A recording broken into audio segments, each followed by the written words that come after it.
This is the fifth and final section of Digital Painting 101. At this point, you've made it through all the basic techniques that I'll use to make the following illustration. So in the next few minutes, I'll go from this line drawing to this finished illustration. Now the format of this video is going to be a bit different. In order to cover a lot of ground in a short amount of time, I've done an entire illustration and then sped the video up, and I'll be narrating over top of that video. Now it's going to move pretty quickly, so you won't be able to see every brushstroke I make. But I made sure to use only those techniques that I've taught in lessons 1 through 4. So there won't be any extra tricks or anything that I haven't shown you how to do. It goes to show that you can take simple techniques and get a lot from them. So as I work here, you're going to see one process over and over, and that's what I describe as temp layers. So this is where I'm taking a big soft brush, I'm painting way outside of the lines, and then I'm erasing away what I don't want. But the crucial part of this is that it's all done on a new layer. And I use that layer temporarily, make a new layer, paint on it, carve it out. And then when I'm happy with it, I'll flatten it down. So here you see that I'm often starting way outside of the lines, and it's got a big fuzzy shape. But then slowly the shape starts to refine. Now it's of course sped up in this video. What I'm doing is I'm using the hard round eraser and carving that edge back. So that gives me that sharp edge that I'm looking for. So you notice as I'm starting here, I'm thinking of the large masses first. I'm not thinking about those small details at all.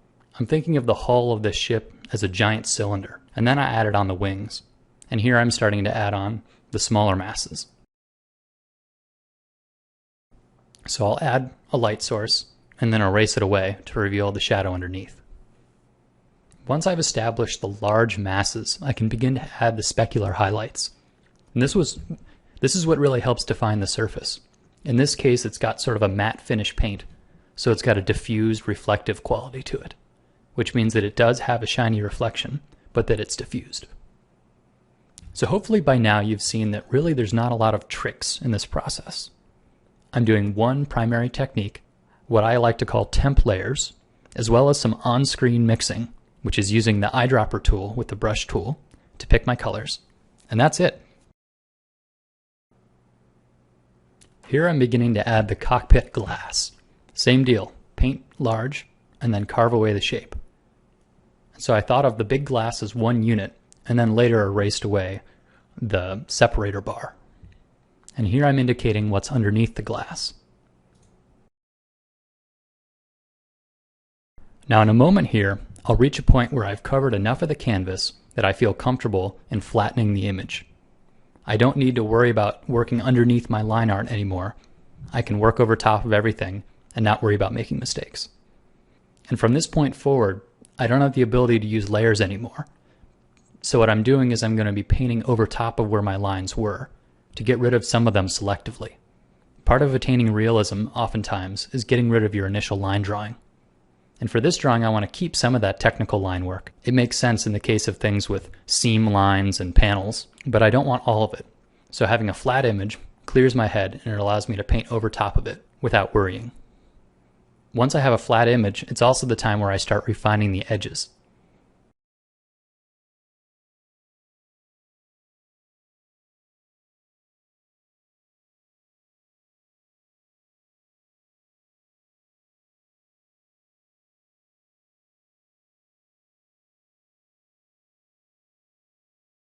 Here I've decided to add some tail lights onto the shape. So I've used the big, soft round brush and painted some red, and then I am erasing out where I don't want it to be. I was feeling like the left half of my image was a bit too shadowed, and I wanted to bring back some illumination. Now I didn't want to take over the dominant spotlight, which is my focal point, but I wanted to have some sort of a complementary light.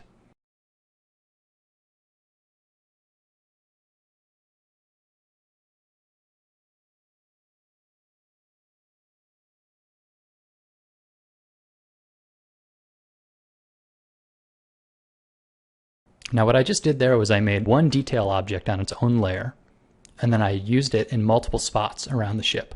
And this just helps me save time. So I could spend a few minutes drawing it once, and then use it on various parts of the image. Now here you'll notice that all of the painting that I'm doing is detail work. Before I flattened the image, I made sure that I was happy with the overall value. The image has to work at a large scale, before you can take it down and work on the nitty-gritty details.